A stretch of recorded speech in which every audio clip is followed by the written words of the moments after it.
দেশটা এখন বাবার বাপের দখলে।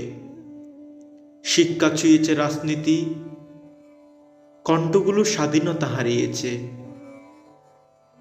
জনতা যেন মূর্তি। রাস্তার পাশে পড়ে আছি আমরা, যেন ময়লার ভাগার।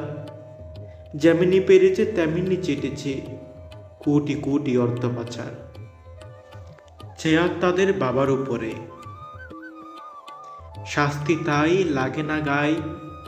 শত অপরাধে নিরপরাধ তারা, আমাদের অপরাধ দুঃখে গায়। যেখানেই যাই দুর্নীতি ভাই, ঘুষেই নেতা ঘুষেই চাকরি তাই। ঘুষের টাকা তুলবে কিসে, আমাদেরকেই নেয় তারা শুষে। আমার দেশটা লুটে পুটে খেয়ে নিল কালো শকুনের ধল। আমি তুমি চোখের জলেতে ভাসছে নিরন্তর।